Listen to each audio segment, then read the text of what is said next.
welcome to Finish the Fight, a gaming podcast where the two of us did the research so you did not have to. I'm your host, Jesse Reiners. And I'm your host, Alex Kendall. And today we are going to be covering Destiny. That wizard came from the moon.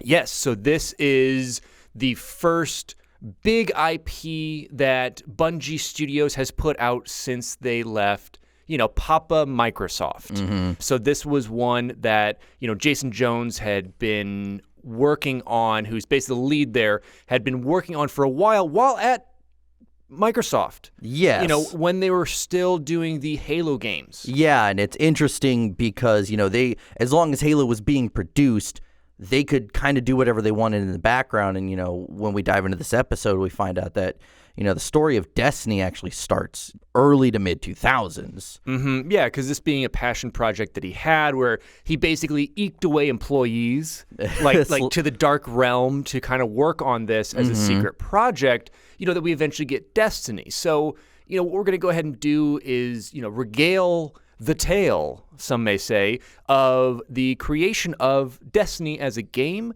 what it really brought to the player base, and where we're kind of seeing it, quote unquote, in today's terms, like, what's come out with it, what are the reactions. So that'll be the breakdown we'll give you, as we start this episode off.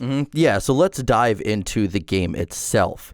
Destiny is the first game and original IP released from the legendary studio Bungie since their 10-year labor of love with the Halo franchise. Bungie wanted to create a game that felt immersive for the player with not only the world itself, but the customization too. Destiny has 3 classes, the Titan, Hunter, and Warlock.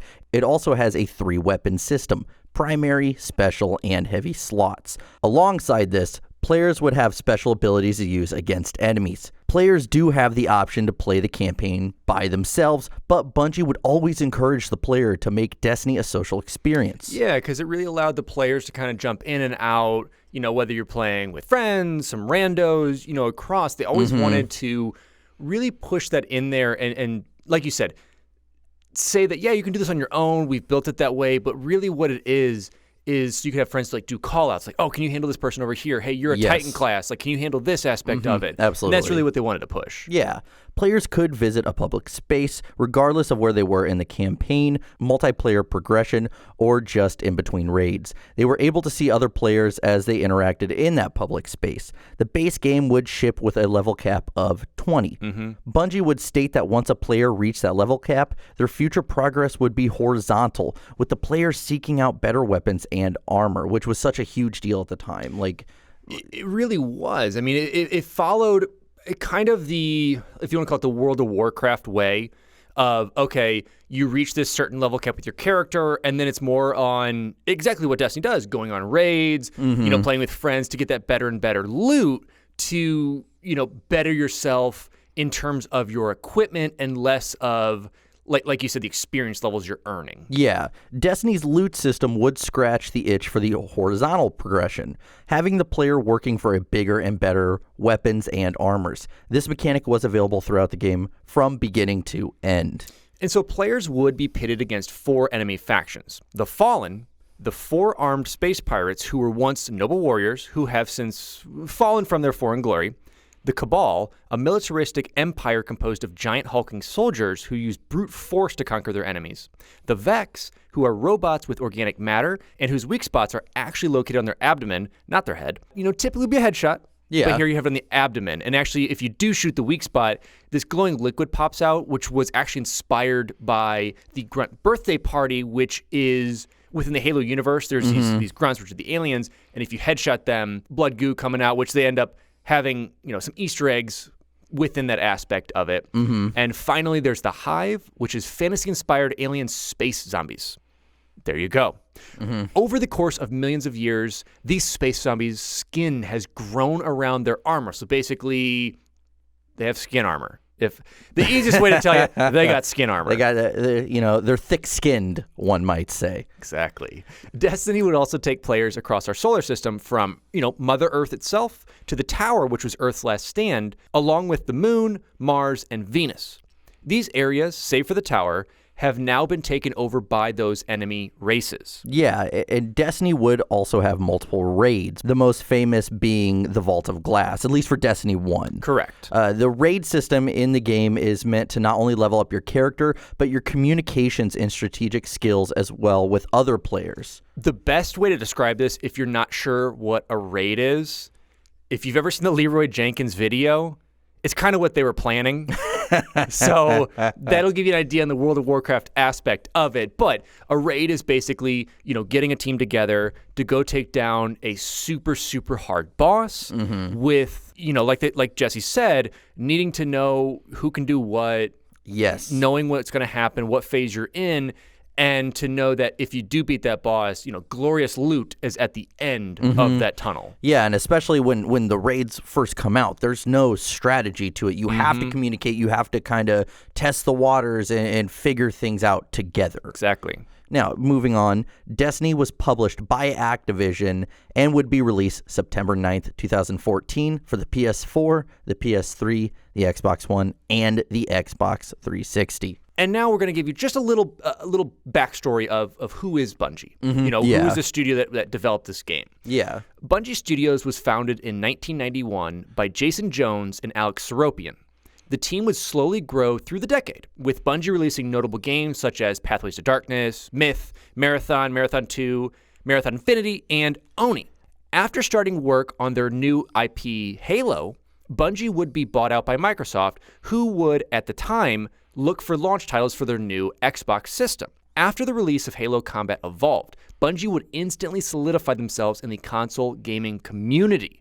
Honestly, the stuff we used to cover in our podcast was primarily Halo. Yes. And rightly so. It was such a cultural phenomenon that really took over, launched, what we know as Xbox Live and even MLG and just so many other aspects. And these pretty much, like we said, cemented themselves in gaming history. Yeah, and even, you look at their resume, and they were doing so many different genres before they did kind of get tied down with Microsoft and had to do Halo, but it really revolutionized the first-person shooter genre as a whole. Well, exactly. And after they did Combat Evolved, they would release Halo 2, and then gain their freedom as a studio before the release of Halo 3, but at the expense of leaving that Halo IP behind to Microsoft.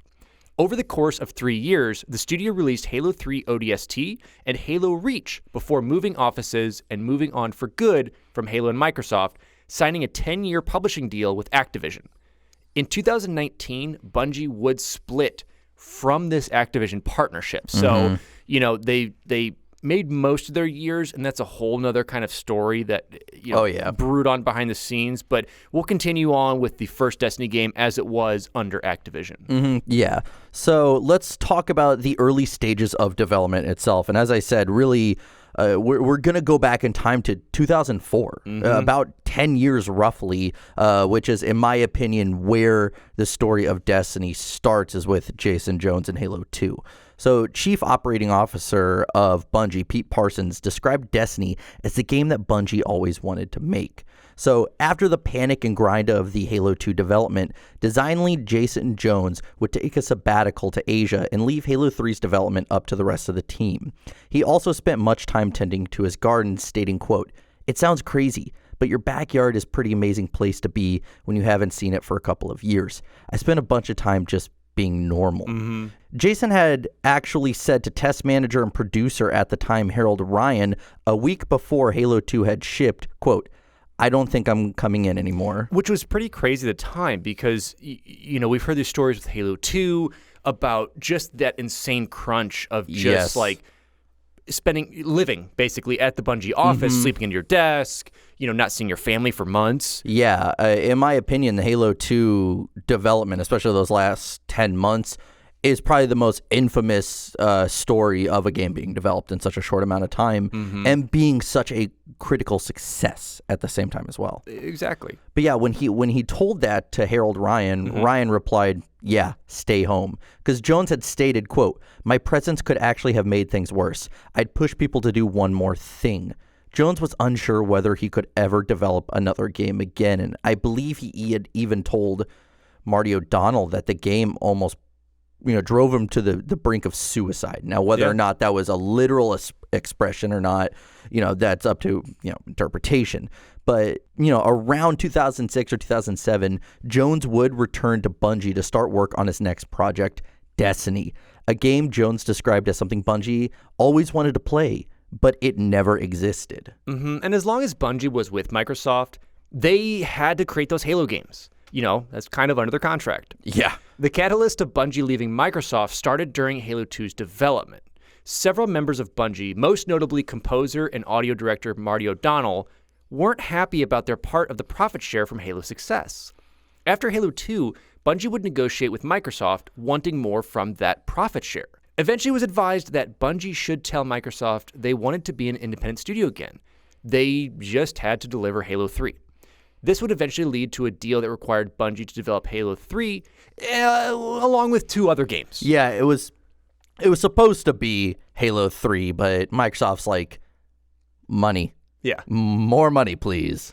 And kind of like finish out almost like a 10-year deal of their own. Yeah. But like we said, after these 3 wishes that needed to be granted from Microsoft, the studio would once again be free to do what they wanted.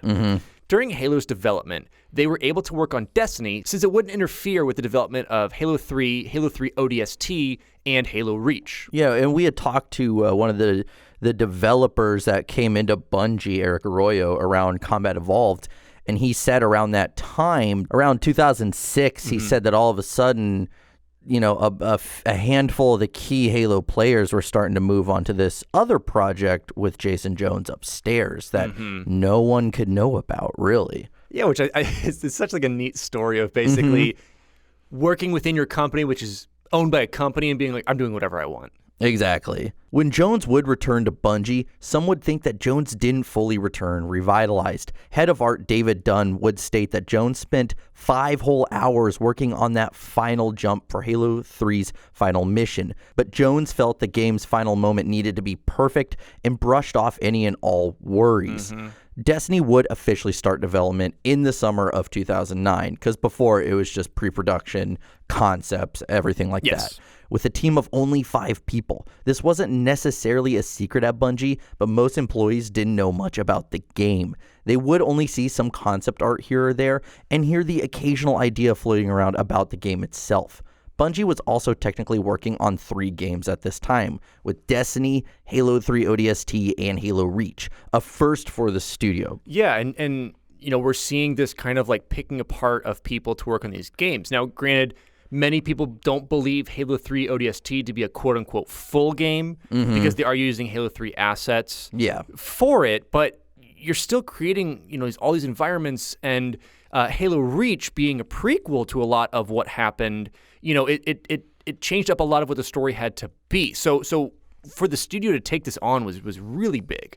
Yeah, exactly. So Destiny, for the most part, was a secret to the public, and really the first inkling anyone ever got of anything outside of a Halo game from Bungie was at PAX 09. A fan asked a Bungie panel if Jones was still at Bungie, and if so, was he a part of Halo 3 ODST, since that was a promotional panel for the game, or if he was working on a new project entirely. So Marty O'Donnell would answer, no, we can't confirm that, but if he was working on a new project, that's probably what he would be doing. So that was the first hint of basically saying he's working on something. Yeah, it's you can't say anything, but hypothetically, if he was making a game with 5 other people upstairs and no one knew about it, he might be doing that, So the working title for the game was Project Tiger, and this was because everyone had to get a huge Bengal tiger tattooed on their chest to work at Bungie at this point. Citation needed. But no, it was called Project Tiger. But funny enough, the original name before the code name was already Destiny, so they already had the name pretty much figured out of what they wanted. Every Friday, Bungie employees would toss in titles for the game, but none stuck.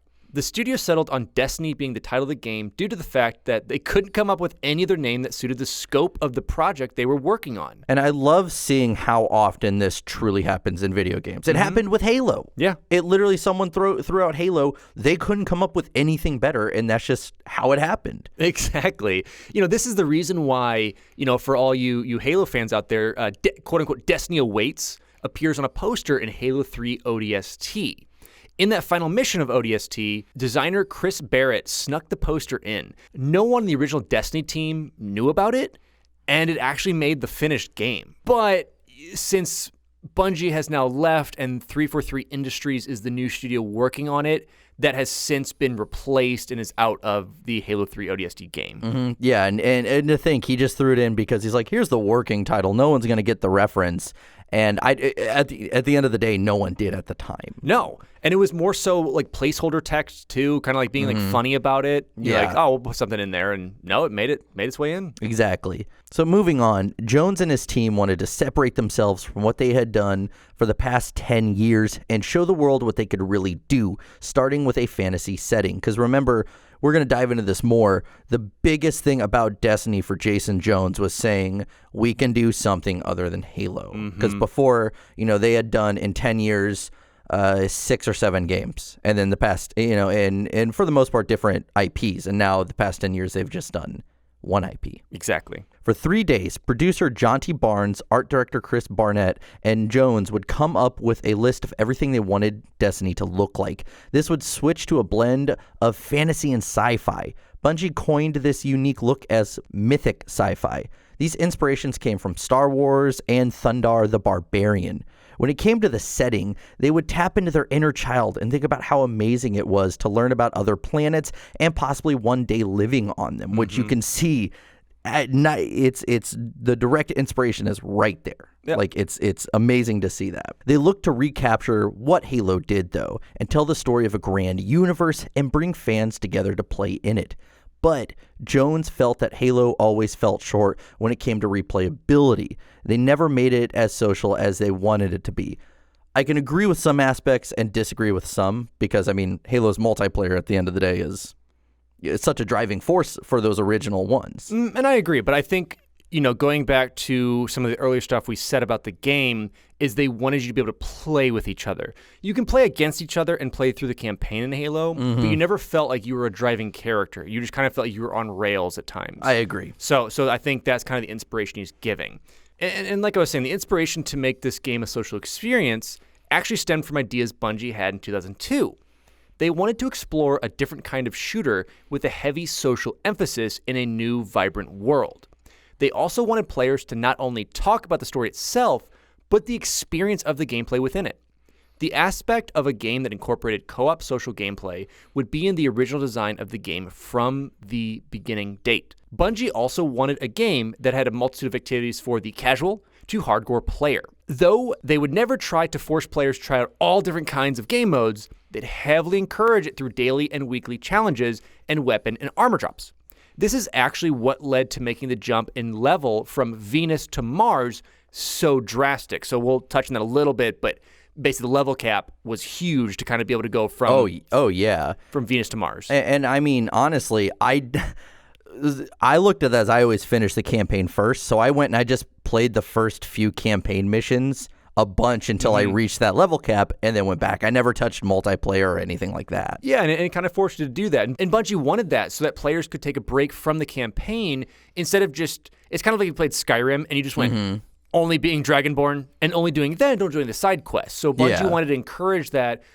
One, as an exploration of these beautiful planets they've created, but also to really force that social aspect of, Jesse just joined the game. Well, I'm already pretty high enough level. I can go around with him and show him stuff and be like, oh, remember, this is so cool. Like, that was really what they wanted to push into the game. Yeah, and they would also bring in Pete Parsons as the CFO at Bungie to help with the overall development of Destiny as well. So which was a really big deal as well, and we'll talk about him later.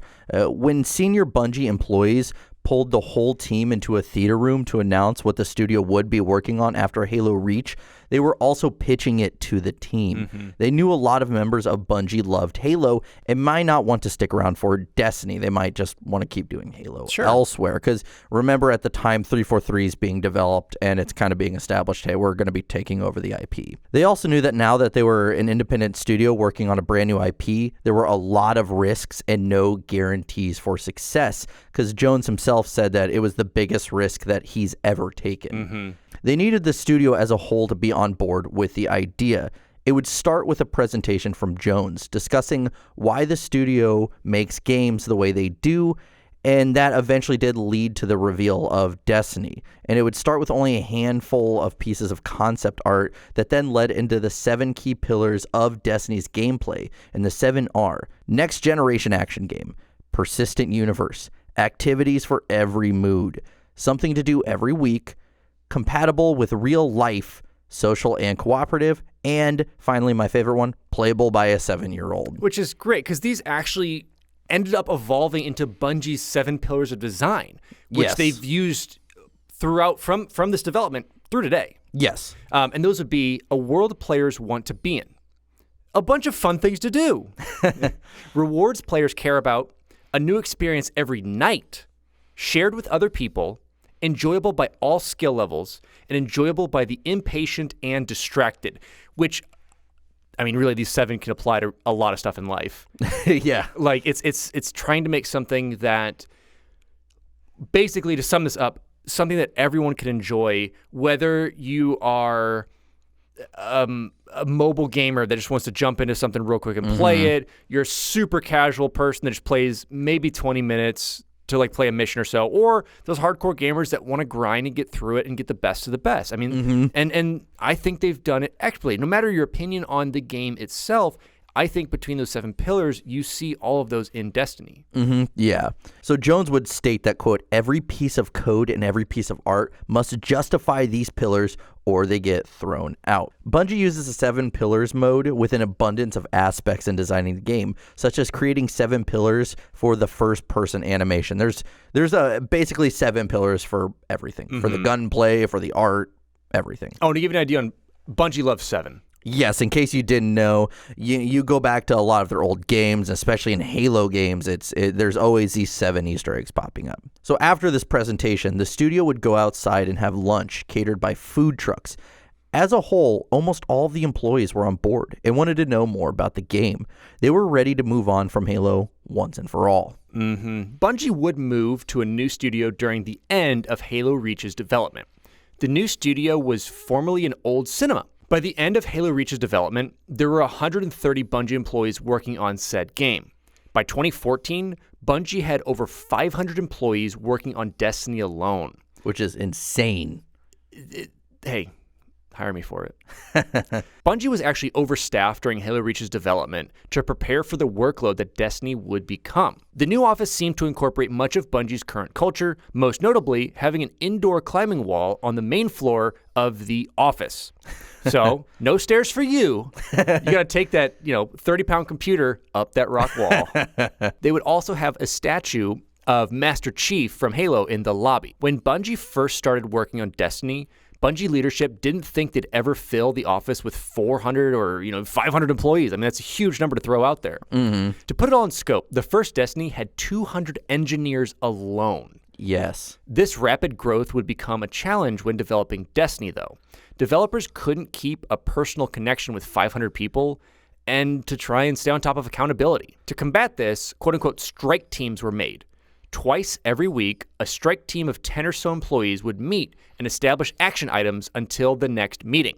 This was meant to help employees feel like they weren't on a team of 500 people, but instead working on a small team of about 10 or so. To further bring the company together, within the first 6 months of working at Bungie, one employee can take the new hire to lunch, and Bungie would pay for it. Which I think, we talked about this a lot, when we're covering Halo stuff, is that culture, I think, is key, first and foremost, to make your employees happy. And doing these incentives, I think, works. That costs them little to nothing. I mean, lunch is $30, $40 if you're going nice. I mean, yeah. To get someone to potentially stay for longer and to develop things for you, I mean, yes. it's a genius plan for it. Yeah, but they were looking to shift the culture a little bit at the studio. True. So no one had an office except for Marty O'Donnell, and every desk had wheels because your role could change in an instant, moving you to a new department, and no good ideas would be ignored. Bungie would also start to enforce their employees to take vacation if they had any remaining days, because engineers were given around 40 PTO days a year, but most were never taken any. Engineering lead Luke Timmons would claim that Destiny would be the last game that they ever had to crunch on, and all the DLCs were going to be done with no long hours worked by employees. This wasn't exactly the case. Yeah, Bungie spent a lot of time soul-searching when it came to creating Destiny. Jones and other employees actually made a handful of mini RPG games to test the waters for Destiny coming up. And I know Jones even had said that he designed games with like his 5-year-old son at the time as well to kind of just help him get a different spark of inspiration from someone else. Well, yeah, from kids too, to see like, oh, that's cool. And he'd be like, sounds good. Put your idea in this game, kid. Barnes would state, quote, "One of our early prototypes was a third-person action fantasy game where you moved around these pillars and tried to hit monsters with swords." Sounds kind of boring. Hey, it's kind of in the game, though, I will say that. Jones would actually state that they learned a lot from Facebook MMOs. Funny enough. Oh, yes. Farmville. Gotta love it. They even kicked around the idea of Destiny having a subscription model rather than releasing a boxed version of the game. So, i.e. World of Warcraft, any of those, EverQuest, along those lines. Eventually, the game would change from third person to first person. That happened due to the fact that most of the new hires came to Bungie because they loved Halo, and since most of them were working on Halo Reach before moving to Destiny, they decided to stick at what they were good at, which was first person. Well, you get everyone dialing down their craft to do first person, which you can't deny. Destiny gunplay feels amazing. And then you're like, all right, we're going to just flip the script on you. Like, that wouldn't have been the best move. Yeah, and overall, like we said, they really wanted to make this game a true social experience. Yes, the players could beat the game on their own, but why not do it with other players, working at a strategy, and moving along as a team? This would lead to the decision being made that in order to play Destiny, one had to have their console connected to the internet. There was controversy there, but at this time, a lot of people have some kind of membership. Yes, and around the 2008, 2010s, that's where we're really starting to take almost everything online. I mean, you've got Steam really picking up steam on the PC as being a powerhouse there. So having a constant connection, especially for an MMO-style game, makes sense, but it's in the air. But yeah, and it's still like a rough MMO game at the time. But oh well. On April 29th, 2010, Bungie would officially announce to the world that they have signed a 10-year publishing deal with Activision for their first, at the time, new unnamed IP. With an official Activision statement regarding the deal stating, quote, "Under the terms of agreement, Activision will have exclusive worldwide rights to publish and distribute all future Bungie games based on the new intellectual property on multiple platforms and devices. Bungie remains an independent company and will continue to own their intellectual property," which, remember, was a big deal for this because Activision is one of the few places that was going to let them keep the IP if they ever split. Yes, because Activision just wanted that cash money from the publishing rights to it to be able to rake cash in off that because, you have a huge name coming off that Halo title, so they knew they were going to carry this wave of fandom behind it. Yeah. Some felt the timing of this announcement might have been poor due to issues going on with Activision and Infinity Ward. The issue started as far back as 2009. Shortly after the overnight success of Call of Duty Modern Warfare's 2 release, COD creators Vincent Zampella and Jason West were abruptly fired by Activision and told they could no longer communicate with former teammates or return to their office, and they would not be receiving their $36 million in royalties and bonuses. In less than a week, the two would sue Activision for $1 billion alongside 38 employees who quit Infinity Ward after their founders' firing for unpaid bonuses. Activision would present a countersuit in April 2010, claiming the two purposely got fired so they could start a new studio and sign with EA. Eventually, the lawsuit from Activision was swept under the rug, and the studio purchased Infinity Ward for a total of $5 million over the course of a year. Activision would pay $42 million to a group of 38 employees as well.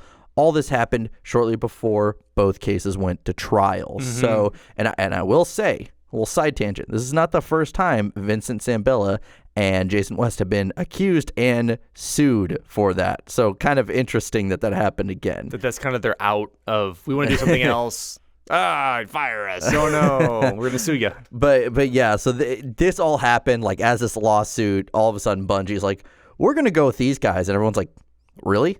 Right now? But the biggest thing of when it came to looking for the publisher, Bungie would have some stipulations. 1, they owned what they created. 2, they would remain an independent company. And 3, they wanted to reach as big of an audience as possible. When Bungie signed with Activision in 2010, the contract stated that over the course of 10 years, Bungie would release a game every 2 years, totaling up to about 4, because we're talking about a little bit of the signing production and a couple other aspects they have to put into it, but basically a total of 4 games over 10 years. And on all the odd years when that game wasn't coming out, they'd have to put expansions out as well with DLCs in between that. Yeah, so it's just a lot of content. A lot of coming content out. constantly being just churned out. Bungie would receive $2.5 million a year from 2010 through 2013 if they could hit quality and budget milestones. They would also receive 20 to 35% of royalties made from the game itself. Activision would also pay Bungie $2.5 million if they scored 90 or more on game rankings, which is always a tough thing because, I mean, you know, as us gamers know, a lot of reviews and things are paid for. Whether that's in a positive light or a negative light, you see why they are. Yeah, it's just a whole other conversation we'll have later. But, you know, this was a $500 million deal. And as such, many would think that the first Destiny would cost $500 million to make due to the fact that Activision CEO Bobby Kotick would state to investors, quote, "If you're making a $500 million bet, you can't take that chance with someone else's IP. The stakes for us are getting bigger." This wasn't the case at all, though. Parsons would have to publicly state that the $500 million figure is for the 10-year deal, not just the first Destiny game alone. Bungie would further elaborate with, quote, "The budget for Destiny, including associated marketing costs and Pizza Wednesdays, is nowhere near $500 million. Kotick would also tell investors that Destiny will be the next billion-dollar franchise. He would also state that it would rise among franchises such as Lord of the Rings, Harry Potter, and Star Wars. Parson would also state that Bungie had already accomplished this with Halo. I mean, we've talked about this before. Everyone wants to be the next Lord of the Rings. I think video game developers should try to be the next Pokemon first. Yeah, and I know what they're trying to say because they're within that sci-fi fantasy realm. Yeah. But, you know, you got to try and go somewhere. And to help push towards this goal, Bungie was able to bring in some big-time acting talent for their game.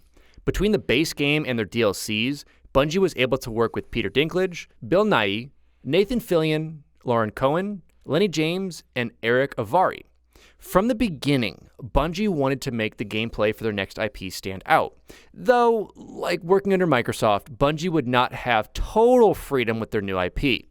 Activision would have a hand in the milestones, releases, etc. And Destiny was going to be different than Halo. Halo was developed game by game, but Bungie was looking to develop Destiny's entire franchise in mind for its 10-year history. They were writing a story for Destiny in which the ending wouldn't come for a long time. Activision CEO Bobby Kotick told investors that Destiny was going to be the best-selling new video game IP in history. It's a very large statement right there. It's a hard sell. It's definitely a hard sell. But like we stated, coming off Halo, you could kind of believe that as an investor. Absolutely. You know, yes. this was Microsoft's, you know, diamond in the rough of all the stuff they put into gaming, and they got so lucky buying Bungie up early that Activision's like, we got him now. We got that winning racehorse. Exactly. The fact that they knew that this was going to be like such a big deal, Bungie bought out a data center in Las Vegas to get the network running for Destiny itself. And they did this because they basically said, well, there's never really natural disasters there, so our servers are never really going to go down. But Bungie would now find themselves in an odd place creating Destiny because during Reach's development, they needed to create the greatest game they've ever created. But at the same time, they were also creating the Halo killer. They also claimed that each world in Destiny was as large as the entirety of Halo Reach itself. For the art style, the world of Destiny would be post-apocalyptic, but they didn't want a gray and boring landscape. They wanted their worlds to be colorful, vibrant, and realistic. Each world would actually have a day and night cycle as well. Bungie marketed this as an ever-changing environment before confirming what they actually meant. So before, I think people thought that a windstorm's going to come in and knock over a bunch of buildings. They're like, day and night. That's what we meant. Yeah. But technical art director Ryan Ellis would state that when it came to creating their new world, they wouldn't have any kind of scientific advisor, just the internet, because Bungie didn't want to feel constrained. They just wanted to make stuff awesome. Yeah, they just wanted to kind of get some facts, but be able to play with it as they went. Yeah, especially when you're in a fantasy setting. Do you really need a scientific advisor at this point? When it came to creating their character classes, designers came up with 3 basic silhouettes that would represent the 3 classes, and from there designed the characters to have customizable armor for the head, chest, arms, and legs. Each class would have its own unique piece of clothing. The Hunter would have a cloak, the Titan would have a badge, and the Warlock would have an armband. Bungie would create the Hunter to be a gathering class, so their armor would reflect that. Warlocks would have overcoats and robes inspired by wizards and soldiers of World War I. And for Hunters, they would wear a badge as if they were knights, throughout history, wearing their heart on their sleeve. Yeah, so kind of as their emblem. Something that Bungie now had access to was developing a game for Sony's PlayStation. And actually, they were working with Sony before the PlayStation 4's design was even finalized. In fact, Bungie would help with some core designs of the PS4, including helping design a controller that was better for shooters specifically. This relationship with Bungie and Sony would lead to Destiny fans who own a PlayStation getting an exclusive co-op strike mission, gear, weapons, ships, and a multiplayer map. In 2012, the Destiny plot and some concept art would leak. After IGN reported on this and got a confirmation from Bungie that it was indeed real, Bungie would officially release concept art of the game to the world on Bungie.net. They would then send over 4 additional pieces of concept art to IGN. Which is, I think, the best way to do it is when you get those leaks like that. Don't be like, we don't know about that. That's just old concept. They're like, nah, here you go. Like, this is exactly what it is. Destiny's development was not without its faults, though. The game itself was delayed twice. Originally, it was supposed to be released in the spring of 2013, eventually being pushed back to September 9th, 2014 entirely.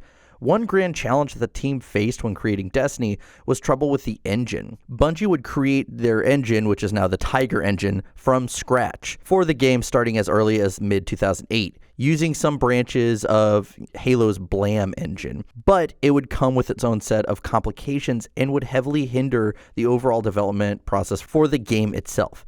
If a designer wanted to load a map, they would have to do it as they were leaving work, since it took 8 hours to load one map. Once the map was loaded, they would have to wait an additional 20 minutes just to get into the map itself.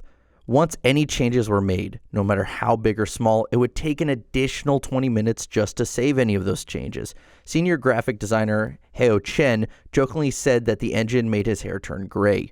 Bungie would also have to grind to create basically everything from scratch, since they had no previous assets to go off of. To help this though, Bungie would create the Gragnok world building tool to help the team deliver the most amount of content they could to the player. Despite all of this though, art director Marcus Lato would leave Bungie in 2012 due to the long hours at the studio that they were putting into Destiny itself. And that we saw some key players start to leave because of the grind of Destiny itself. Which was never going to be a grind. This would be the last time we ever kind of put some grind into stuff. In early 2013, Bungie would start to invite journalists to the studio and show the world Destiny, the, as they phrased it, first shared world shooter. Taking the shooter and replayability aspects of Halo and combining it with MMORPG aspects like World of Warcraft, Bungie actually avoided the term MMO for a long time because of this. They're like, we don't want to be associated, with that kind of third-person aspect or just like having to grind and quest. But they eventually, wrapped it around MMORPG along with the shared world shooter and whatever else they want to call it. Yeah. This would be the first time Bungie would show Destiny to the world, but had no gameplay to show. Just a description of the game, concept art, and some music. At the time, they were just promoting it on PlayStation 3 and PlayStation 4. Later in May of 2013, they would also, be coming to Xbox 360 and Xbox One. Mm-hmm. Shortly after letting these journalists into the studio, Bungie would post a video announcing Destiny. Once they announced Destiny, Bungie would create an official Facebook, Twitter, and of course, Google Plus page for the game. That was my favorite part about Destiny, was going to the Google Plus page and getting all my updates. All your info you needed. But along with a specific forum that they created, similar to Halo, on Bungie.net for Destiny itself. But let's talk about the alpha and beta for the game itself. So Bungie would announce a beta for Destiny in October 2013, coming later in 2014. June 2014, a 5-day alpha was available for PlayStation owners. In that 5-day span, over 6 million games of Destiny were played. The next month, the open beta would start on the PlayStation Network and then eventually be added to the Xbox Live Network. The beta would close July 27th. And in this time, over 4.6 million players would participate in the open beta. Some players would log dozens of hours into that beta before it was all said and done. Now, fans were very quick to criticize Peter Dinklage's voiceover performance in the alpha. They felt his acting was flat, boring, and some of the lines were just bad, like the infamous "that wizard came from the moon" line. Eventually, his voice would be altered in the beta to sound more robotic. His acting was bumped up a notch, and some lines were cut out. Bungie expressed that the lines and the acting would be, further improved by the launch of the game itself. Mm-hmm. In the late stage of development, in March of 2013, writer and design director Joe Staten and art director Christopher Barrett elaborated on the team's hopes and goals for the game. The team thought, quote, "Let's build a world where we can tell any great story we want, a place millions of people will want to visit again and again for the next 10 years or more." It wasn't all perfect. Obviously, we've had the delays, but not only with that, we had some key members leave, as well as Marty O'Donnell, who was composing the soundtrack for all of Halo that was brought over. Pretty much from his side of the story, says that he was fired for no reason. So we'll touch on that a little bit and kind of see what happened with it. In the summer of 2013, the game's development was turned upside down. After spending years working on the story, Staten and his writing team were able to put together a 2-hour supercut worth of cinematics for the game. The game would revolve around the player's character hunting for the warmind Rasputin. He was kidnapped by the alien Hive and brought to their dreadnought spaceship. The entire third act of the game would have taken place on this ship in an attempt to rescue Rasputin.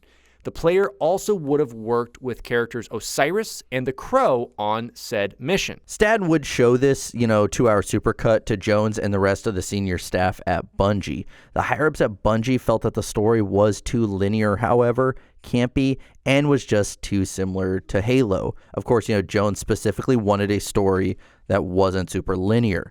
They decided to cut all of it and start from square one.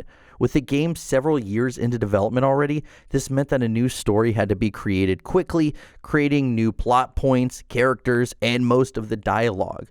The character Osiris was cut and the Crow's character model was reused, but his personality and lines were scrapped entirely. There was some internal debate at Bungie about this supercut. Most thought that it had some incredible visuals and plot points, but overall, it just didn't make sense. One employee would state, quote, "It made sense on paper. It was also constantly being edited and changed. It turned into a Frankenstein amalgamation like the rest of the game. Though the story itself was being redone, the overall lore that Staten had created was kept the same. Rumors have risen over the years that one plot point of Staten's story was that the Traveler was actually evil all along, but this is a borderline urban legend at this point." From this, Jones would do two things: design the interface that allowed the player to navigate to whichever planet they wanted to go, and create a series of meetings called the Iron Bar. These meetings were meant to help create a new story for the game. They included top leads at Bungie like art director Chris Barnett and design lead Luke Smith. The game was now being written by those who aren't writers. Overall, the new plot was written in about 2 weeks. The campaign wasn't totally rewritten, though. Within those 2 weeks, this new campaign would be stitched together, with fragments of this old one that Staten had created. Yeah. This would lead to using leftover content from the old campaign to make its way into eventual DLC content. Fans looked at this and assumed Bungie intentionally left out content in the main game to save for the DLC. But wasn't the case. Bungie wasn't being upfront with their fan base about the internal struggles with Destiny, which led to all these assumptions and saying, you delivered us, a half-finished game. Like, I hate that game developers now are just giving us 50% and then selling the rest of it. Yeah, it was one of those weird cases where it really was like they did just have this pile of leftover dough. They're like, we'll just make smaller pieces of bread out of this. Mm-hmm. During this reboot, Staten would leave Bungie after working at the company for almost 15 years in less than an amicable departure. Bungie waited a few months before publicly announcing it, though. A lot of employees Staten brought on also left the studio as well after this reboot. Staten would return to Microsoft in 2014 as a senior creative director. Now, at this point, Bungie was still working to release the game in March 2014, but the higher-ups at Bungie knew that this would be an absolute disaster. They would once again have to ask Activision to delay the release of the game. Luckily, Activision allowed this, and the game was delayed until September 2014. Even though Bungie was given the extension on Destiny's development, they wouldn't really put too much time into the story once it was complete. Mm-hmm. Rather, they were just working on the gameplay itself. Regardless of these pushbacks, the studio would spend many hours and go to full crunch mode just to deliver a tangible game on time that fans would enjoy. Mm-hmm. And to keep up a lot of that controversy, on April 11th, 2014, Bungie would fire audio director and composer Marty O'Donnell without cause, who had been one of their key employees since the late 90s. When O'Donnell was fired, they made him forfeit all of his stocks in the company, along with being excluded from the company's profit participation plan, the PPP, and wasn't paid for unused vacation days. O'Donnell would quickly look to take Bungie to court for his abrupt firing and loss of shares in the company. He had signed a contract stating that he would only lose his shares if he had left the company voluntarily. In 2015, O'Donnell would win the court battle, getting back his shares, but would additionally sue to recover unpaid wages related to overtime and vacation. The court also ruled that O'Donnell would not post any music from the Destiny franchise unless he had Bungie's permission. He also had to return any copies of Music of the Spheres, which was the soundtrack of the game, that he had in his possession at the time. Yeah, so the issue that led to Marty's eventual firing started when he created Music of the Spheres itself for Destiny. But when the original Destiny teaser dropped in 2013, Marty was quick to let fans know that the music that played in the trailer was not at all his, but instead music produced by Activision. Marty, seemingly angry about this, along with Activision pushing back on releasing Music of the Spheres, caused tension with O'Donnell and Bungie. After returning from vacation, the audio staff at Bungie felt that O'Donnell wasn't fully committed to the project anymore. And these were some of the, official reasons why Activision had let him go was, quote, tweeted it was Activision, not Bungie, that composed the trailer's music. Threatened Bungie employees in an attempt to keep the trailer from being posted. Interrupted press briefings. Next one is there is an overwhelming amount of audio work. Marty was not contributing. And finally, members of the audio team complained Marty was frustrating completion of audio work. Now, Bungie CEO Harold Ryan originally looked to fire O'Donnell, but instead O'Donnell was given poor feedback during his annual review. At one point, even, Activision was looking into O'Donnell's actions potentially breaching contract. This would further create tension with O'Donnell and the studio, eventually leading to his termination. And even though, we did have a back and forth of like he said, she said type thing within that lawsuit, we did get Music of the Spheres released, and it actually is now considered public domain. Yeah, and that kind of had to come out of it. Yeah, and we'll touch on that here soon. But this has gone down as one of the darkest chapters in the studio's history. Some would speculate that Bungie, is really starting to show its true colors as like a corporate studio. Mm-hmm. And this also led fans, worrying about whether or not the game was going to be delayed again because they thought now the soundtrack needs to be worked on. But Parsons would state that, the game soundtrack will be released on time with the game itself, and it's going to feature Marty's music.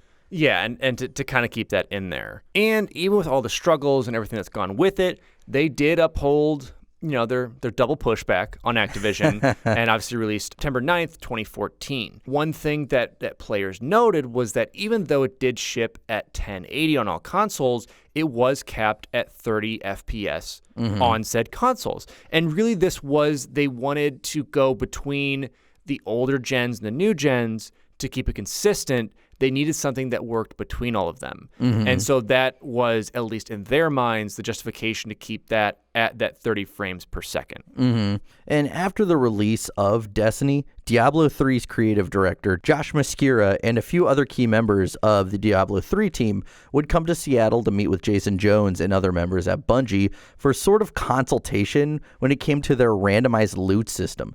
Diablo 3's loot system was almost identical to Destiny's. Mosquera would tell Jones that players actually don't like random, even though they act like they do. So the trick is to make the items from the loot appear random, but really they were all going to be good items regardless. They needed to make the player happy first and throw away any logic that might surround what is making them happy itself. What Bungie learned would heavily influence decisions made in creating the DLC, The Taken King. But now, we've talked about developing the game itself, so let's talk about marketing Destiny. And one of the biggest things that Bungie could do for Destiny's marketing was finally having design lead Jason Jones come out of journalistic hiding. Before 2013, with his first interview with Ryan McCaffrey, it had been 11 years since he had done one. And I think the last one was like on an old Bungie forum, and it was like an internal one from fans. The first thing that they would really do is an announcement video. So in February 2013, Activision would release an announcement video from Bungie with Jones himself telling the world about Destiny. Jones would describe the world and social aspects of the game, while footage from the game was highlighted throughout the video. The video also highlighted that the game would be for the PlayStation. Before this, I think they put one game out on PlayStation, which was Oni. And so it was a big deal that they're finally, free from Microsoft, so they can make these deals. Yeah, and then we also had the ARG website. In February 2013, a mysterious account, Alpha Loopy, would start posting in the Bungie forums. This, of course, was an account created by Bungie themselves. Bungie would launch an ARG or augmented reality game website, alphaloopy.bungie.net. Fans would go through a series of puzzles each day to unlock a mosaic. Exactly 7 days after the ARG was posted in the Bungie forums, Destiny was revealed. Next, we have a live-action trailer. So September 2014, a live-action trailer was released for the game, and it shows 3 Guardians visiting the moon and several planets, casually mowing through enemies while making cheeky comments and conversations, all while the quote-unquote classical Immigrant song by Led Zeppelin plays in the background. And what's interesting is this was directed by Tron Legacy's director, Joseph Kaczynski. We also had Planet View. Starting September 2nd, 2014, if one were to visit DestinyPlanetView.com, they would find themselves exploring the planets and terrain of Destiny with the help of Google technologies. This was essentially Google Street View for Destiny's planets and habitats. There were also screenshots, character art, 3D models, and videos all explaining aspects of the game. The website, unfortunately, is no longer active. Yeah, I tried to, I guess I was like, this actually sounds really cool. Nah, you can't find it. But this next piece of marketing is actually hilarious, and it's not directly Activision or Bungie marketing the game itself. And this is the Destiny fragrance. So since Sony did have exclusive marketing rights for Destiny, Microsoft UK couldn't directly advertise the game, but that doesn't mean that they didn't find a few loopholes. Microsoft would launch DestinyFragrance.com, and the site would show a faux bottle of cologne with the Destiny logo on it, along with a Xbox logo as well. And on the website, Microsoft would state, quote, Destiny is an epic new first-person shooter available on Xbox. Thing is, we didn't have permission to run adverts for the game, so we didn't. Thanks for smelling something that was up. Now get the game and become a legend. And then there would be a link to order the game for Xbox, which I think is hilarious. Super smart way around it. And finally, we had the Red Bull Quest. As part of a promotion for The Taken King, Bungie would partner with Red Bull, the best drink. Specifically masked cans of Red Bull would receive a special in-game mission along with bonus XP. The Dying Light Twitter account would quickly take jabs at Bungie for this. Instead of Red Bull, they would encourage players to drink water. If a player were to post a photo of themselves drinking water with the hashtag #DrinkRightDyingLight, they would receive a code for a premium weapon docket. Amazing. Mm-hmm. But we've talked about developing the game itself. We've talked about marketing the game. We've bought the game. We put it in our, whatever console preference is. Now let's talk about the campaign itself. Let's talk about this Frankenstein story that was put together. So the universe of Destiny is set 700 years in the future. Humanity discovers the Traveler, an ancient giant white sphere with mystical powers. Through the Traveler's powers, it guides humanity into the Golden Age. Humanity is able to inhabit other planets like Venus, Mars, and even the Moon. The Traveler, however, had an enemy, the Darkness, who would eventually catch up with the Traveler. The Darkness has desolated a majority of humanity at this point, who are now located at the Final City, built outside of the Traveler's final resting place, hovering just above Earth. Since then, alien factions have populated former territories of humanity and now have their eyes set on the Final City. The game begins with a ghost finding the player who is a guardian, which are warriors that channel powers from the Traveler itself, and resurrecting them from the dead in old Russia. After fighting his way through hordes of the fallen, the Guardian finds an old ship, and with a quick repair from their ghost, takes it to the last city. From there, the Guardian meets the Speaker, who informs them that the Darkness is going to come back for another assault against the Traveler. And this time, the city will not survive. The Guardian is the last hope to push back the Darkness. From there, the Guardian fights the Hive at the Moon, stopping them from using the Traveler's power and destroying the Sword of Crota. Then, the Guardian meets the Stranger, informing them that they must go to Venus. From there, the Guardian learns that they must destroy the heart of the Black Garden, which leads the Guardian going to the Awoken Queen of the Reef. And she is the only one who can grant the Guardian access to this Black Garden. And she requests that, hey, you can go in there, but you need to bring me the head of a Gate Lord. So, of course, this is one of those things they're like, he's obviously not going to come back. Ha ha ha.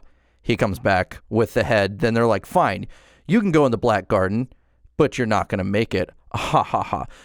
Long story short, you finally do get in that Black Garden and you do destroy that heart. And this is where, at the end of the game, it's a big celebration. Maybe we do have a chance after all. Your mysterious friend, the Stranger, shows up and says, there's more battles ahead, and then disappears. Mm-hmm. Yeah, and overall, I think the campaign has done what it could in the time allotted for the story. I know many fans will talk about reactions as we come up, felt that this was just an odd story or rushed, or it was, something that was there. So the campaign, I will say, as far as a story base goes, it's something. It's definitely substance there. But once again, when you have a 10-year plan, that doesn't really benefit the player. It benefits the studio. So this left a lot of players kind of confused at really what was going on. I was definitely one of those players for sure. Mm-hmm.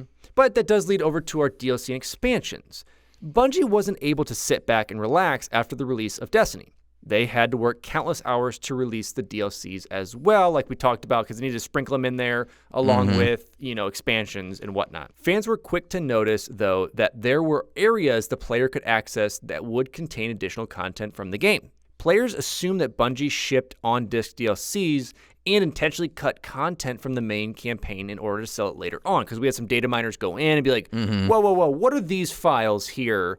Are you going to unlock them later, as DLC that you already shipped with? Like, what is going on? Keep in mind, Bungie was using old fragments of Joe Staten's vision for the DLC. To address this, Harold Ryan would state, quote, "There's a bunch of shared world content we've shipped on the disc specifically to limit download sizes for people.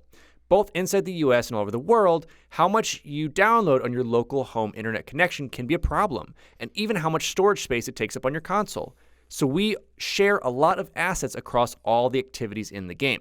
When people get into areas that aren't unlocked right now, they're seeing pieces we built and shipped ahead of time, but they're by no means the finished experiences or even the finished content." Yeah, and I mean, this has happened before where, 50% of the game does ship and some publishers will save the other 50%, but this was just a situation where they just were, as we said, Frankensteining stuff together and reusing what they could to save time because they were crunching so much on now the DLCs. But let's talk about the 4 that we got for this game, starting with The Dark Below.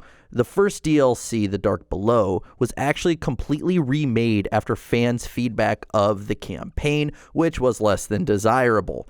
It was remade in only 9 weeks. Originally, Bungie started working on The Dark Below 2 months before the release of the base game. This would be the first step that Bungie would take into correcting the patchy story of the base game's campaign. The expansion would also come with new armor, weapons, and raise the light max to 32, and would be released December 9th, 2014. We also had the House of Wolves. Development of House of Wolves would start at the beginning of 2015. House of Wolves did not launch with a raid because Bungie feared they weren't able to deliver a quality experience in the DLC within that short time frame that they had to work on it. It did, however, come with an exclusive Crucible map called Timekeeper for PlayStation owners. It also came with 3 additional maps for both Xbox and PlayStation owners alike. The expansion was released May 19th, 2015. Now, this is where we get into like a little bit more of some drama with Bungie themselves and more specifically designer Luke Smith. So now we have the Taken King. And this is kind of the expansion everyone really knows and kind of has stuck with the first Destiny. And this is what really kind of helped the narrative as well. So pre-production for the Taken King would start in late 2013. The original idea would have a new planet, new area on Earth, and fire team activities. All of this would be cut, though, in March 2014. Bungie decided to have the Taken King take place on the previously cut Dreadnought ship and Mars. The Mars portion would then be cut and pass along to High Moon Studios, an Activision subsidiary, because they were going to implement it into Destiny 2.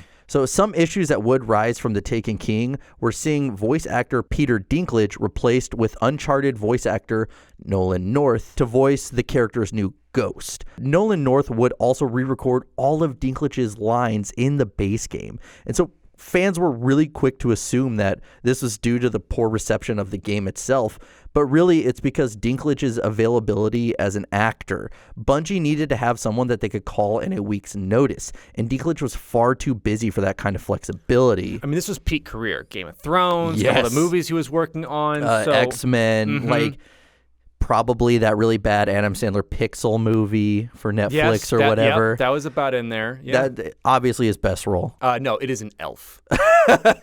But yes, and that totally makes sense. It does. I mean, unfortunately, we lost Dinklebot, but we got Nolan North, who I think still does a great character with it and makes it over to Destiny 2. And so it's just really good that we actually had someone who could be dedicated to that role. Yes. To stay within it. So I think overall, if there's anything that came out of the Taken King, this is the most neutral I can be on one of them, where I'm like, I mean, Peter Dinklage was cool to have in there. Yeah. But, I mean, Nolan North sold the role, in my opinion, and did really well in it.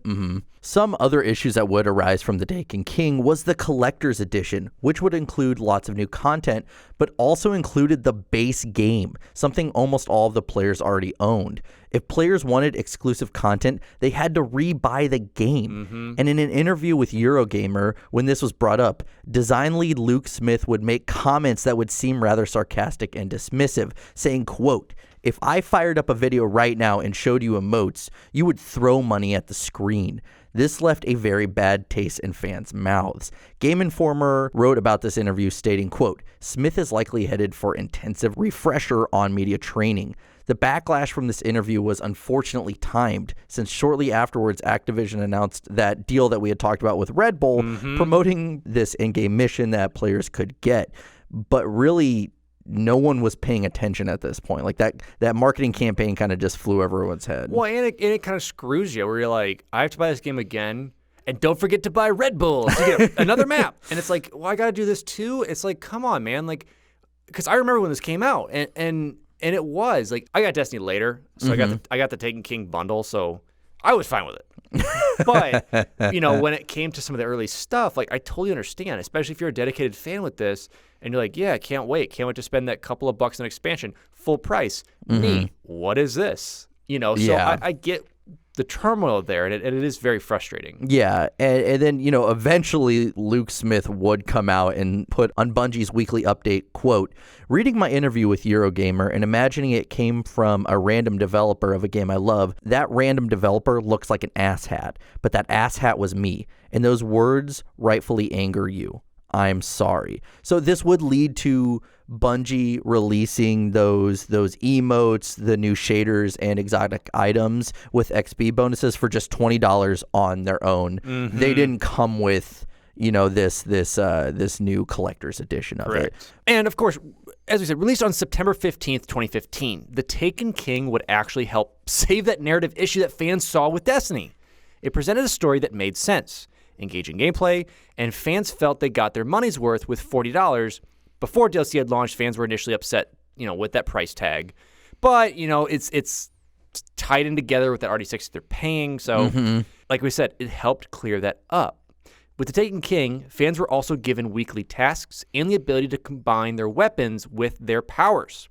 Without The Taken King, Bungie's Destiny might have failed. It also helped that weapons and armor slots increased by double. Players can also access any exotic item they've picked up in the past, along with many more updates that just included so much quality of life that I think Bungie learned from, obviously, and could implement. It was kind of like a beta of the real game for this expansion that they're putting out, which is what they wanted in the first place. Yeah, the base game was actually the beta, and the DLC was the game. Well, that's exactly it. So there were supposed to be 2 more DLCs after The Taken King, but Bungie was worried after the workload when it came to developing these 2 new installments that they went to Activision and were like, listen, we're going to die. But how about we do this little thing we like to call microtransactions? And there is controversy that, I think Marty O'Donnell has even stated that it was actually Activision that suggested the microtransactions and not Bungie, but I've read 2 different sides, so you can't definitively say. Well, and that's exactly it, because they're saying that this was a way they could earn revenue from an additional 2 DLCs without actually having to create them. Thus, the Eververse was born. Originally, paid content would be just cosmetics, but Bungie would eventually start to put XP boosts in the Eververse. And you're looking at $5 for 500 silver, $10 for 1,000 silver with a bonus 100 silver, or for $20, 2,000 silver with a bonus of 300. So obviously, like with any microtransaction, you convert this into game money, basically, and you get those bonuses if you spend enough. I know, it happens in every game, but, they tried to put it together, and you have to figure this was still the heyday of microtransactions, of trying to get people to buy these things. And once again, I don't mind if this stuff, and I think some people don't mind if it's just cosmetics, but when it comes to, pay to wins, then it starts to really disrupt the game. Yeah. But, moving on from that, we do have the final DLC released for the first Destiny, which is Rise of Iron. And in early 2016, Activision would reveal in a press conference that a new Destiny expansion was coming in 2016. June 9th of the same year, Bungie would announce Rise of Iron on a live stream on Twitch. The new expansion would take place in a new territory on Earth called the Plaguelands and include the standard new social space, light level, strike, and raid. But this was the first DLC that was not released on the Xbox 360 or the PS3 because Bungie's like, we're tired of developing this for 4 consoles. Well, Come on. And you're already a couple years really coming up to at this point of the new next gen out. But Rise of Iron would release September 20, 2016, costing $30 whole. But moving on from that, let's talk about some cut material from the game itself. Yeah. So this is stuff that, Bungie had planned or that was working on that really never saw the light of day or never made it to a release cycle. Yeah. So we'll start with pre-mission context. So before each mission, an NPC would explain the context of each mission for roughly 30 to 45 seconds. So similar you see in other games, where it's like, all right, soldier, you're going out there. We need to save this person, or, like stuff like that gives you just an idea of what you're getting into. Instead, they just kind of threw you in. Yeah. They cut your hype man, essentially. Exactly. But at one point, they also had a concept of there being no grenades in the game. But eventually, they cut that idea because they're like, well, that's stupid. But even just in the concept art, they had ideas like giant toads, swamp monsters, and even castles. Like, really, that's when it was first that fantasy aspect of it. We also had guideposts in the tower that were in English. They eventually tried to use a multitude of languages on them. Eventually, the guideposts were just cut altogether due to Destiny being a shared world shooter. So they didn't want to have just one language dominating it or having 20 with a giant signpost that goes like through the roof. Yeah, and they even tried their own made-up language for a while, but what happened is that they still found out that symbols that they were using were so similar to other languages that there was still this weird overlap where people would be confused. So that's why they had to cut those out entirely. But we also had the European dead zone that was cut. This was one of the first areas that Bungie actually developed for Destiny, but it was cut and moved over to Destiny 2.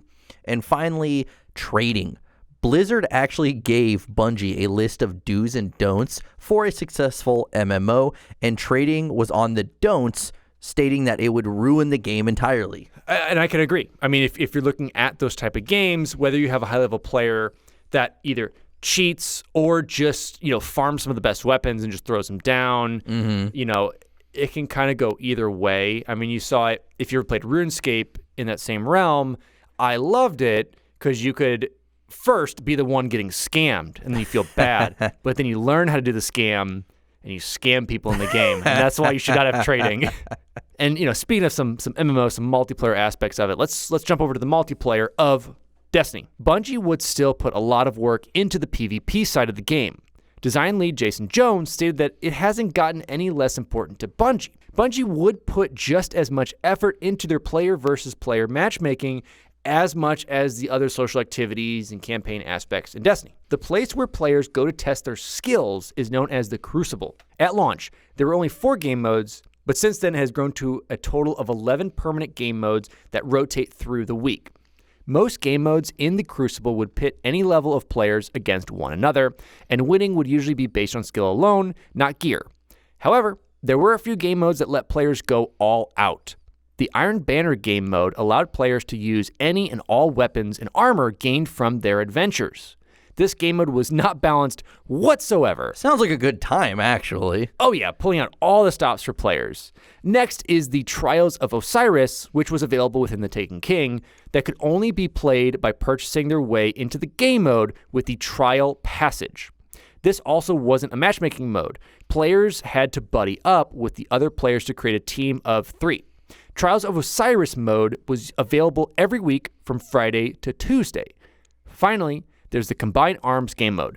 This game mode would feature the biggest map in the game, allowing players to battle using pikes, which were, these sparrows for these vehicles, kind of looks like speeders from Star Wars. Yeah. But they basically had guns on them instead of just being the Sparrow, which had no weaponry. Yeah. And then they also had small tanks called Interceptors. Yeah, and really something that is important about the multiplayer aspect were the raids themselves, which were fundamental to the overall goal of like the social aspect for Destiny. And the first one that they did was the Vault of Glass, which was, from the mind of Luke Smith himself, because at one point he was just writing design documents and he was getting frustrated. So I believe it was Jason Jones said, "Do you want to work on this?" And that team was given creative freedom to just do whatever they wanted for this raid. And something I love is eventually, or at one point, it was called the Throne of Glass, but Smith was like, "That sounds like a toilet." That is fantastic. Honestly, I kind of like Throne of Glass. I would have just for April Fools changed that every year and just been like a giant toilet you have to fight in. But yeah, so eventually they did release this raid, and for the most part, I think it was the first clan that did it was Prime Guard, and it took them like almost 11 hours to beat total. Yeah, I mean, and we saw that a lot. I mean, because if you're looking at stats for them overall, you're looking around 6,000 enemies killed, and between the lot of them, they died 1,600 times. And so, I mean, you really add it up to kind of just figure out what we talked about in the beginning of the episode. You really need to figure out the strategy of these raids. Yes. We're now seeing people beat him on like Guitar Hero controllers or, whatever. Yeah. But at the time, it's like, how do we do this? And we have to work as a team. You know, that's what it's designed for. So it's really awesome to see that. And, you know, what's great is you had just so many people actually tune in to watch this raid happen with this clan. And Bungie themselves even like reached out to congratulate them and said like, we'll make the next one harder. Yeah, yeah, basically. And after the success of the Vault of Glass, Bungie would start expanding Smith's role at Bungie, which, you know, led to eventually him becoming the creative director of Destiny 2, and he's still leading that today. And then I also love that you did have loot caves, which was that first way to exploit Destiny. And it was, you know, all these enemies would always come out of a cave, and if you stand back from a distance, you keep shooting them and killing them. Eventually, once they stop, you just go in there and collect all of the loot. And I love is that if you analyze it, it's less loot per hour that you would get, but it's more loot per effort. Yes. Yeah, it was a weird way to kind of like exploit the system, and yeah, it takes longer to get it, but you're getting more within the time frame of not having to go and find other enemies to do it with. It was a weird way to do it, and I love the gaming community in that aspect of someone somehow wants to either break the game, find exploits, how can they get through it? And this to me, like, when it doesn't come to cheating or like making other players' experiences worse, and this just makes like a goofy thing happen. I think I like that, and I love when developers can kind of like notice that and be like, well, yeah, we'll deal with it. And it was even funny because there were players reporting other players for doing it, and then other players would stand in the cave preventing them. So those players would report players for stopping them from exploiting for the game. Basically, yeah. It was so silly. And eventually Bungie, because that was never intended, and Bungie ended up finding a few more of these, but nipped them in the butt before they could ever be exploited again. Let's touch on a topic we brought up a little earlier. We're coming back to pretty much music of the spheres. So let's talk about the music of Destiny. As Halo Reach was being finished, a majority of the Bungie team moved into their new office, with the audio team and creative director Marcus Leto being left at the old studio to finish Reach. At the end of 2010, they would move into the new studio with the rest of Bungie and looked to be caught up in Destiny's development. To their surprise, the studio didn't have much to show them. This would leave audio director and composer Martin O'Donnell with virtually nothing to do.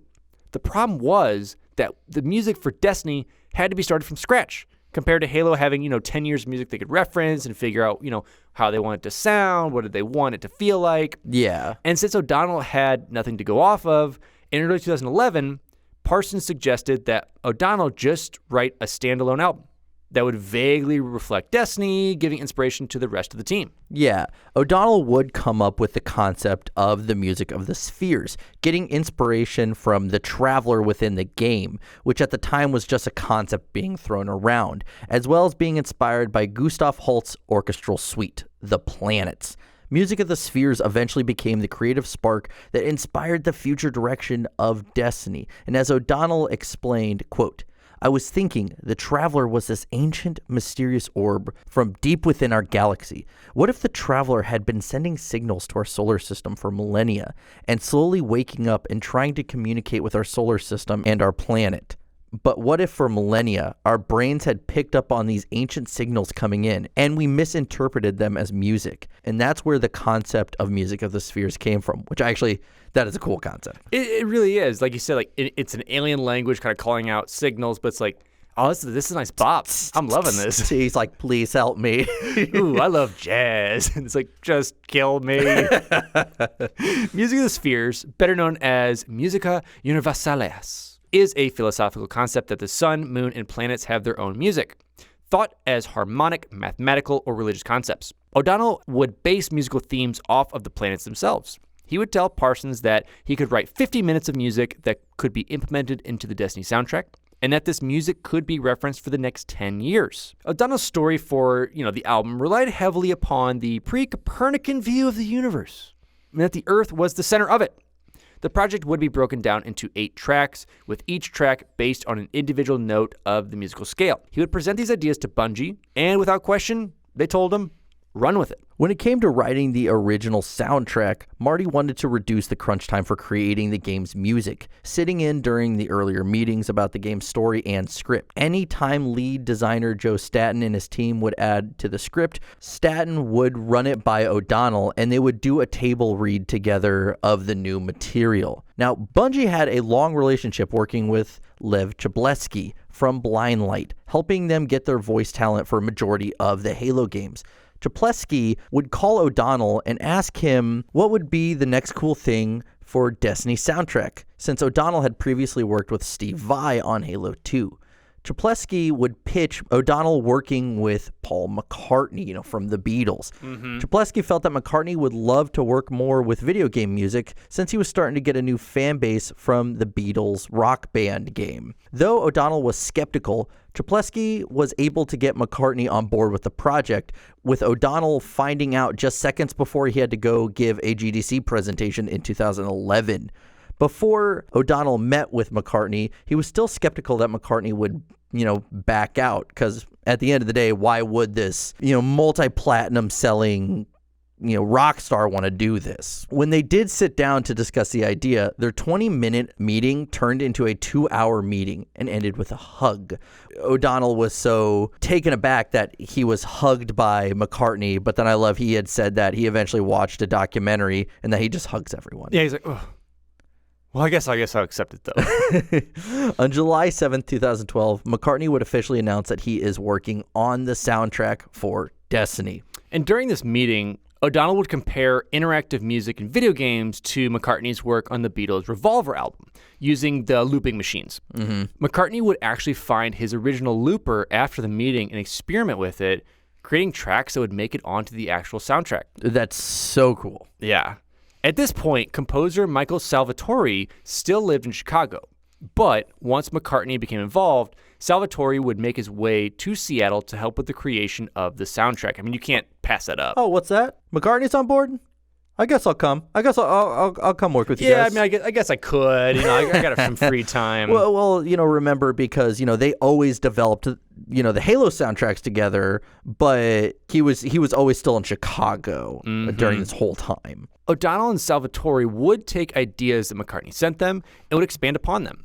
During a meeting at Capitol Records, McCartney would ask about Music of the Spheres and suggest that some of his own ideas make their way into the album. At that point, it was established that the music they were working on was to be created together. It was suggested that McCartney write a song for the album combined with the music from O'Donnell and Salvatore.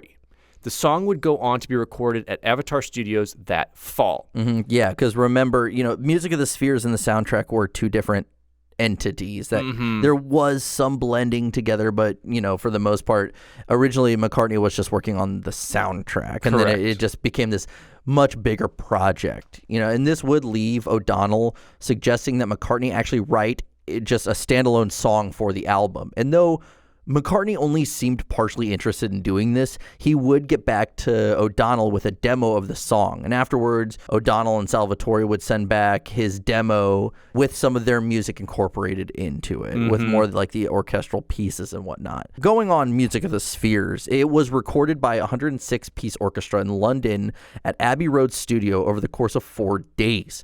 On January 1st, 2013, when the album was complete, O'Donnell would show it to the development team and jokingly state, quote, "I dumped 50 minutes of music on them and said, deal with that. Make a game as good as that." When Bungie started bringing journalists into the studio to show them Destiny, this would also include music as well. After hearing snippets of the tracks O'Donnell was working on, Game Informer described it as, quote, "one of the highlights of the event." The original soundtrack would be released digitally September 26, 2014, with a total of 44 tracks. This would be the first time since 2002 that Bungie would release a soundtrack that wasn't published by Something Else Music Works or Something Digital, a label created just to publish video game soundtracks. Because remember, Nile Rodgers heard the first Halo soundtrack and was like, what is that? Yeah. I need to release that. The Destiny soundtrack would be released through Bungie Music Publishing, which just means you get to download the album online, essentially. But remember, that's the soundtrack, not Music of the Spheres itself. Yes, because two different entities. Yeah, because there's just this whole lawsuit that we talked about and everything going along with that. Yeah, because after O'Donnell was fired from Bungie, Music of the Spheres was shelved, with potentially no plans on ever releasing the album. O'Donnell's mother had heard the album and actually showed it to her friends, but his father never had before his firing.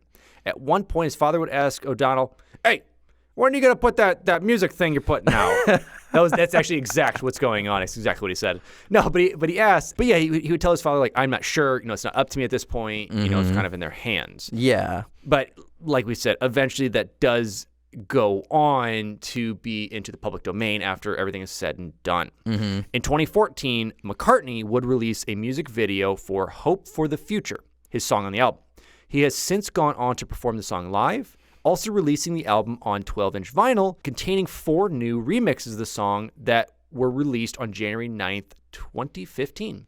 The song's okay. I'm gonna jump ahead to my opinion section. It's okay.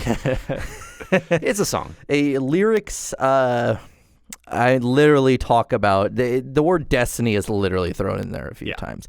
But what's really interesting, so at this point, we're jumping to 2016, there's only concepts of what people know of what Music of the Spheres is. They've heard some of the music in trailers, but you had this young composer named Owen Spence that started recreating the album through publicly available material. He would also start working with Tolson Espinosa for about a year, and they recreated the music and released what they kind of thought was close enough. And O'Donnell would even tell them he had heard it and said, "This is about 80% of what you guys got," which is... That's crazy. I read multiple interviews and articles about this. Like, it's crazy the amount of work that he did do.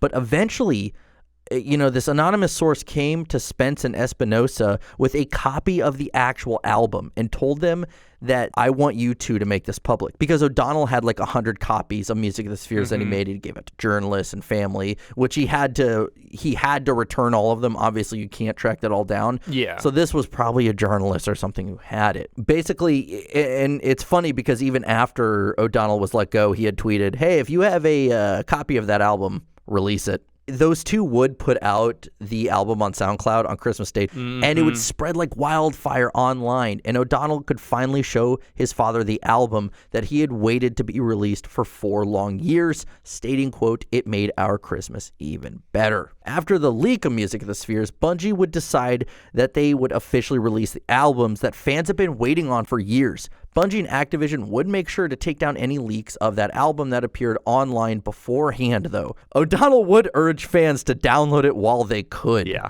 O'Donnell actually first heard about the release of the album after Bungie community manager Chris Cosmo23 Shannon announced it on Reddit.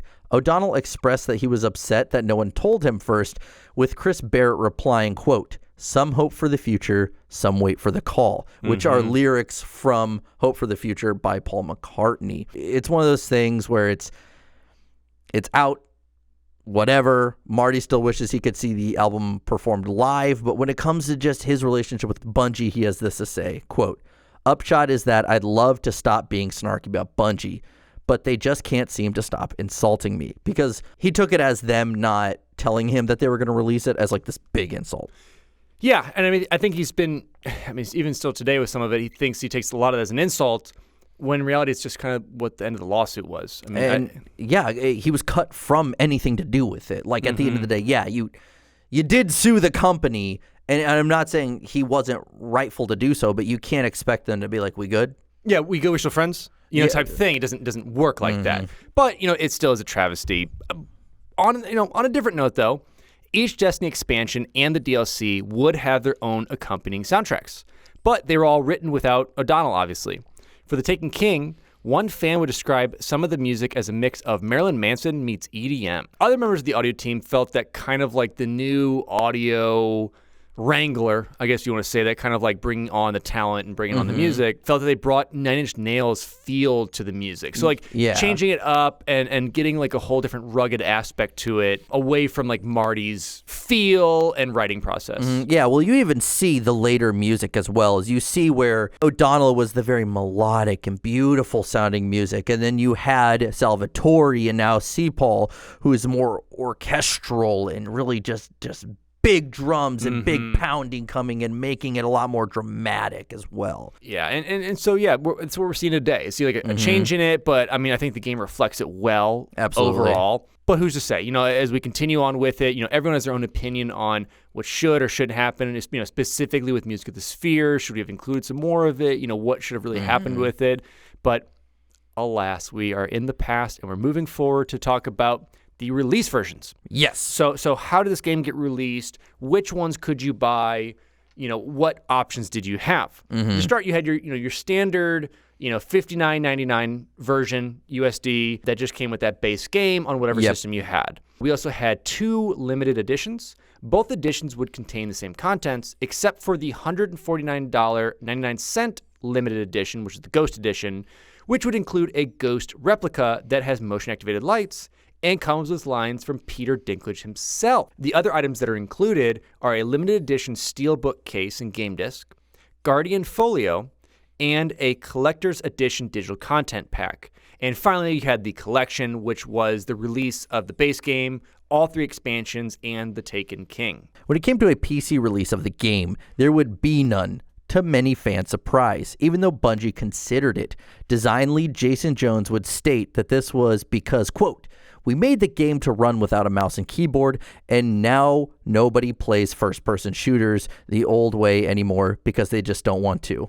Is that true, Alex? No, this is a terrible quote. This is a marketing quote if I've ever seen one. No one does FPS with mouse and keyboard. That's silly. It's 2014. Yes, they do. A lot do. Oops. But I will say to their defense, they were planning a PC release at one point, at least with rumored about it. But once again, it was scrapped. And honestly, I think most of this was to keep those deals with Sony and to keep that PlayStation deal, keep the Xbox deal. Yes. And to and I think to also steal those markets away, like to be the console shooter. Like, move over, Call of Duty. Like, we're the next step. Yeah, and let's talk about the general reception of the game. How did fans take it? How did they feel?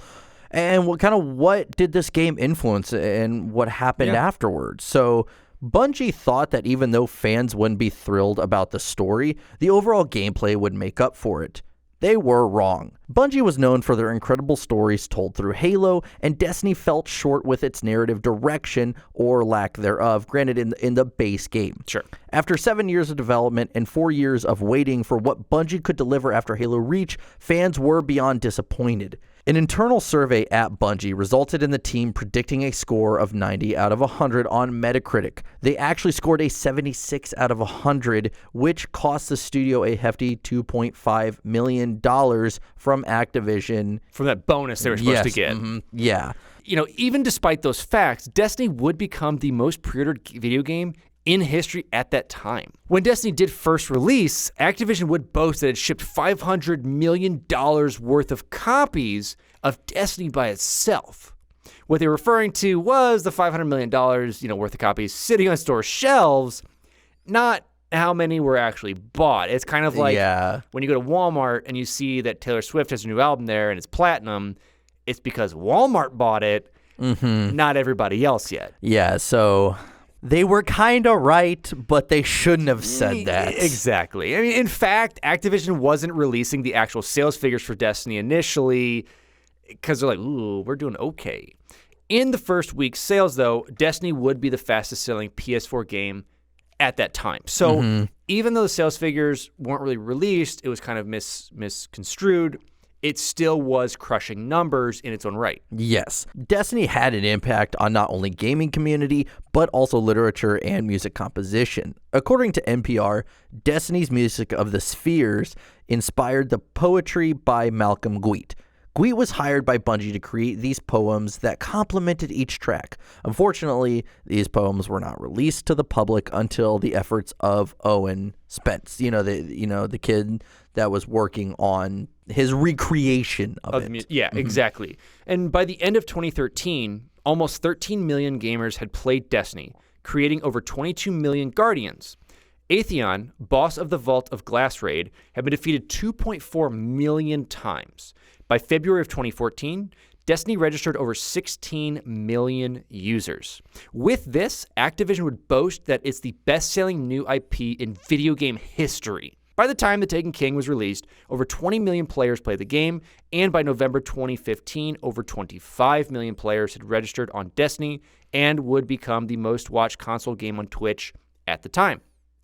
After all this, though, Activision still wasn't releasing the sales figures to the game, other than, the 5 days post-launch they kind of put out. Activision would state Destiny sold $325 million worth of copies worldwide eventually, but some don't think that figure is exactly legitimate. When you go from, we sold 500 million to 325 million, people are like, okay, how much is this really? It's exactly it. And, in May of 2015, they would also report that Destiny and Hearthstone collectively made almost $1 billion in revenue. Because at this time, remember, Activision is partnered with Blizzard, and so they're also saying, okay, Hearthstone, which came out about that time, and Destiny have made all the money in the world. Yeah, which I love. They're just like, well, both these games have made a lot of money when you see that it's Hearthstone making a vast majority of it. Making $999 million. We made $1 billion. No, once again, in their own right, like, I get it. Activision put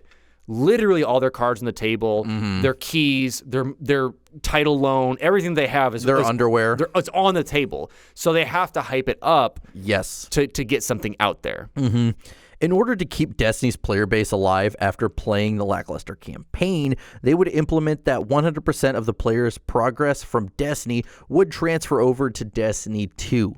Even if one didn't get Destiny 2, Bungie planned on continuing support for Destiny 1 long after the launch of the second game. And also, really, something that's interesting is, Destiny arguably had the best shooting mechanics at the time of its release. And Bethesda would notice. Bethesda would model their shooting gameplay for Fallout 4 after Destiny's. They even hired former Bungie employee Josh Hamrick to just work on tuning the firearms in the game. Yeah, because, you think of it at the time, it's, in my opinion, it's slowly defeated right after that of some other games, but it's still such a clean feeling game to shoot. Oh, yeah. Even, we recently jumped on Destiny 2 and played through a little bit, and we're just playing around. I know we play with some people in our Discord and stuff like that, and the transfer is just so nice of just the feel of it, the gunplay, the movements. I think they've just done so well with it, and it's just a shame that what Bungie's truly known for in that campaign didn't transfer over and let those major highlights shine through. Yeah. So Destiny was almost a failure. If it had been released as just a base game without any DLC or raids, it would have fallen short, and Bungie would have always been the former Halo developer. Through trials and trepidations of the game's development, Bungie would stay the course, wanting to prove to the world that their brand new world, Destiny, would be one of wonder, adventure, and discovery.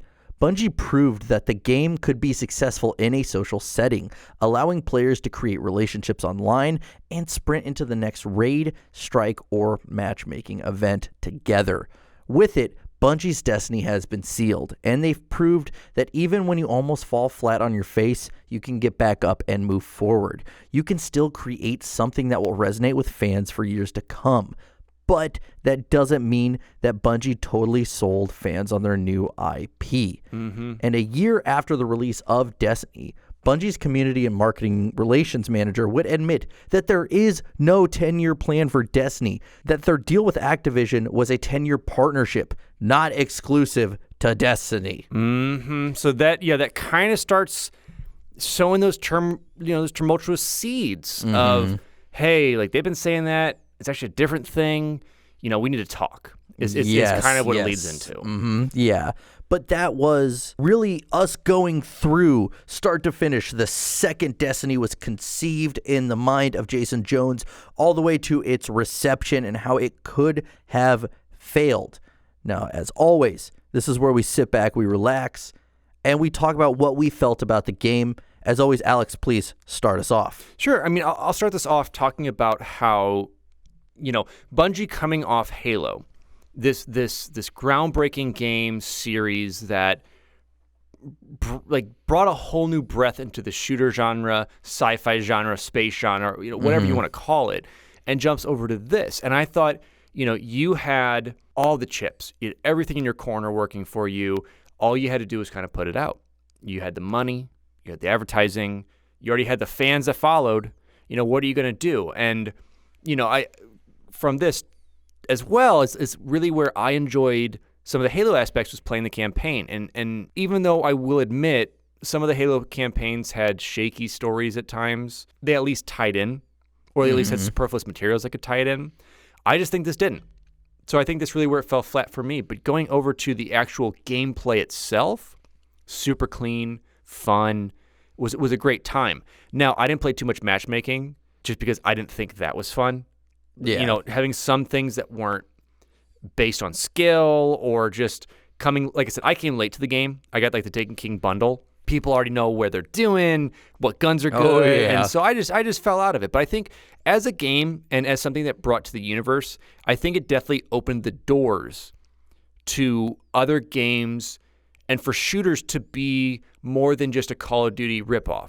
Or a Battlefield clone. I mean, because after this, you're getting other stuff being pushed through, and whole new genres following. So I think Bungie did the best they could, and they're still doing amazing. The second one, it's just you had different genres of gaming already coming out. Activision's like, Hearthstone's doing great. Oh yeah, we have Overwatch 2 coming out, which is also a shooter that's going to kind of compete with the aspect of this whole different realm of it, of being an arena shooter and pretty much taking on like Team Fortress 2. But the aspect of it, it's like you have to be able to put in those MMO hours. Even though they don't want to call it that, you have to be willing to put those hours in. Look at just that raid that Clan first did. I mean, the hours they put in just to play that with some friends. I mean, think of just trying to play that casually. Yeah. It's tough. Now, it did follow their pillars.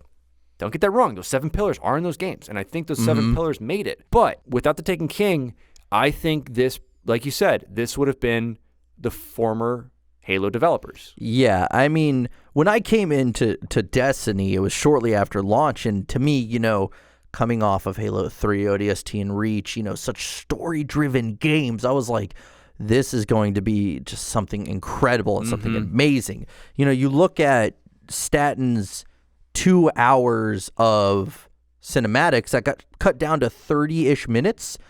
And to me, when I played the campaign, that's my biggest driver for a majority of games I play.